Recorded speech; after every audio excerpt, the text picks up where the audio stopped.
Здравствуйте, скорая. Тем хуже ситуация, тем мы лучше соображаем. У нас кто приходит, скорая как трясина затягивает, как болото, уже кто не уходит. Все равно в каждой смене находится какая-то такая минутка, что думаю, что мы здесь не зря. Они уже давно поставили себе диагноз больной работы. Изменения необратимы, лечению не поддается. Скоровики, как называют их в профессиональной среде, своего рода адреналинщики. Те, кто решил остаться, уже никогда не променяют синюю форму на белый халат, жизнь на колесах на будни в стационаре, непредсказуемость смены на относительную стабильность. Тромб оторвался, он синий. До приезда труп, да? 13.04 выписали из госпиталя ковидного. К смерти привыкают все. Все, кто решает остаться в профессии. Без этого работать невозможно. И если с потерей взрослого пациента еще как-то получается смириться, то вот уход малышей ломает каждый раз. Детская смерть всегда переживается очень тяжело.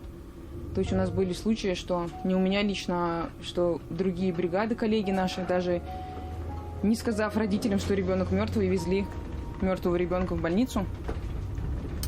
Коллеги наши приезжали, пытаясь помочь, родственников как-то поддержать. Просто делали показательную реанимацию, чтобы родителям было время легче пережить это. Какой день болеете? Второй. Вчера началось 2 часа ночи. А температура не поднималась? Температура вчера поднялась 38,4. Сбила нурофеном. Доктор Саша Каюмова на скорой уже 17 лет. Пришла еще в студенческие годы на должность санитара. В те времена они тоже были в бригадах. Тогда еще не думала, что останется, но они идеально подошли друг к другу. Саша скорой, скорая Саша. Молодец ты такой.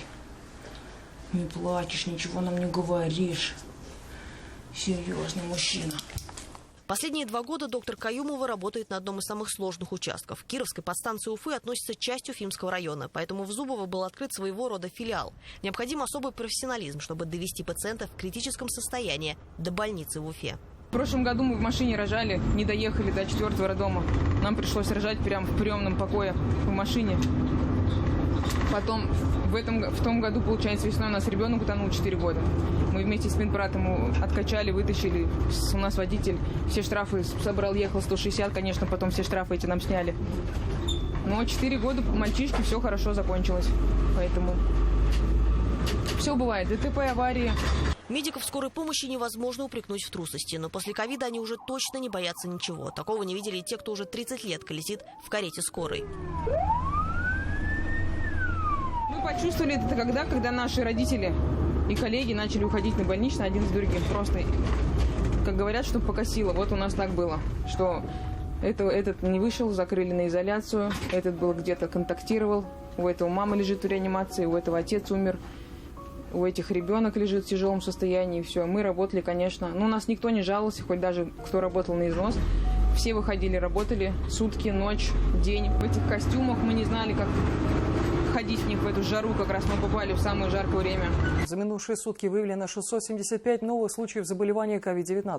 38 скончались от последствий болезни. Региональный Минздрав обновил статистику. В больницах все больше людей молодых и среднего возраста. По количеству заболевших третья волна коронавируса бьет все рекорды. 2 года закалки. Пациенты, которым они в прямом и переносном смысле были нужны как воздух. Руслан на работе под звуки сирены мечтал еще участь в медицинском колледже.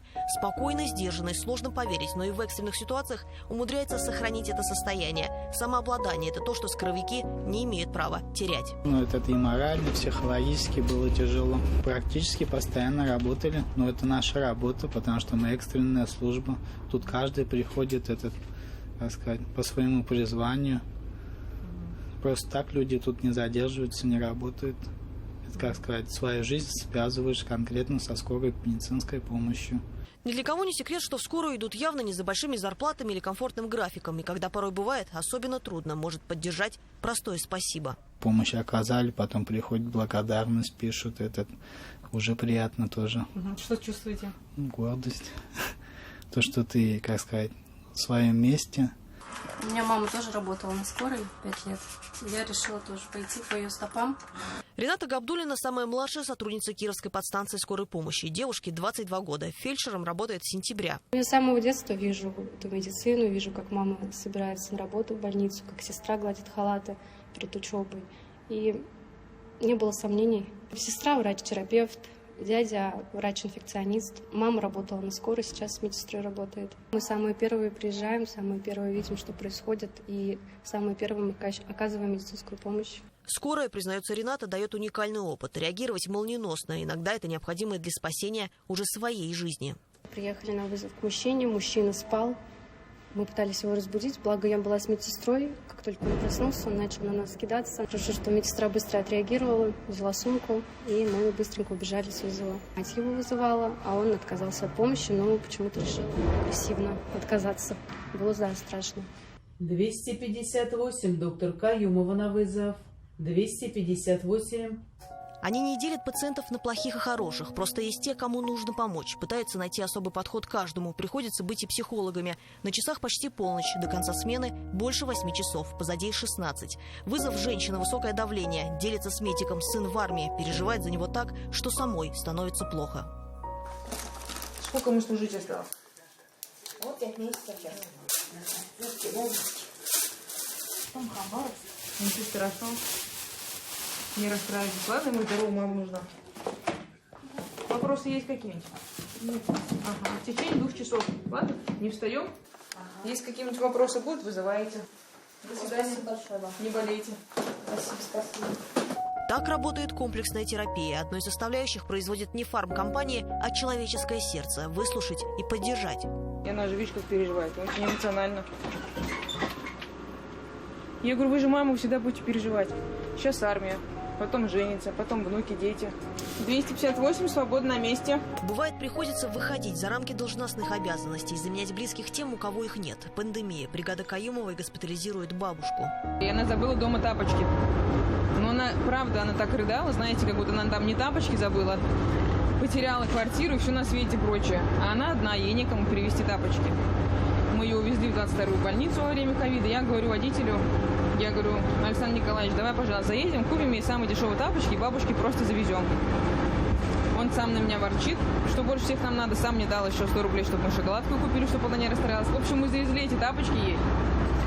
Ой, она так была счастлива, она плакала на всю палату. Потом всей больнице рассказывала про нашу бригаду. Потом напекла нам пирогов, принесла на подстанцию, когда выписалась. Ой. В прошлом году доктор Каюмова была номинирована как лучший фельдшер, но даже на нее приходят жалобы. Бабушка звонила, ругалась, что доктор приехал меньших лет, чем ее внучка, поэтому все по-разному. Ну, они думают, наверное, что чем старше выглядишь, наверное, тем опытнее, поэтому.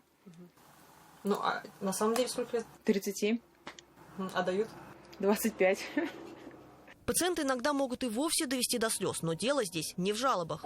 Был случай во время ковида, что супруга дедушки заболела коронавирусом, и дедушка каждый день приходил в госпиталь Зубова, который только открыли, чтобы заразиться, чтобы тоже вместе с ней лежать, представляете?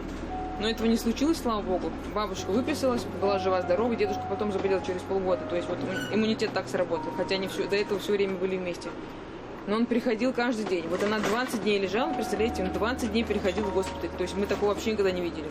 Он приходил, передавал передачки, подходил к палате, его врачи отгоняли, и он думал, что если он заразится, он будет вместе с ней, чтобы ей там помогать.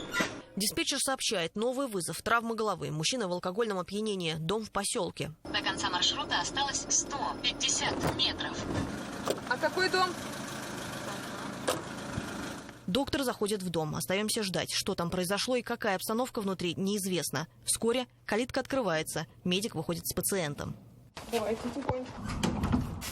Возьмите пакетик на всякий случай. Если что-то не так, вы говорите, ладно? Да. Домой заберу сегодня. Как доктор скажет. Если скажет, что вам можно уйти домой, вы пойдете.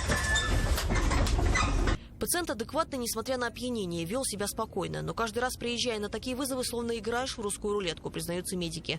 Пытаешься найти язык со всеми, договориться, успокоить, поддержать. Но им самим иногда так нужна поддержка, чтобы под синей формой и красным крестом пациенты тоже видели человека.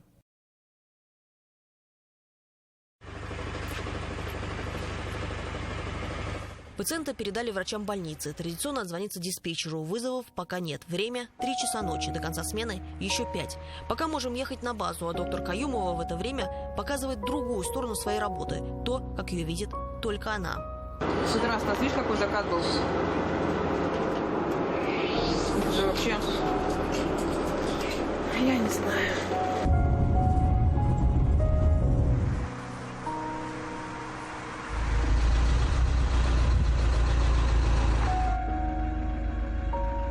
Со стороны они люди кремени. Кажется, за годы работы способны справиться со всем. Какие там слезы. И лишь уже приезжая на подстанции, можно дать волю чувствам. Здесь не остаются те, кто не любит свою работу. Без этого просто навряд ли продержишься. И в сердцах после тяжелой смены они могут себе пообещать уйти туда, где не надо ночью срываться в неизвестность. Но проходит время, выдыхают и решают снять синюю форму. Но лишь до следующей смены. Когда у нас что-то происходит крайне эмоциональное, не обязательно ждать, что кто-то умер. Просто бывает нагрузка накапливается или перед отпуском. У нас есть такое место за аэропортом. Мы едем и смотрим, как садятся самолеты. Как дураки визжим. Если у нас есть 5 минут, мы просим диспетчера, чтобы там дали ужин. И просто стоим и смотрим, как самолет садится. Там просто неимоверная красота. Обалденно.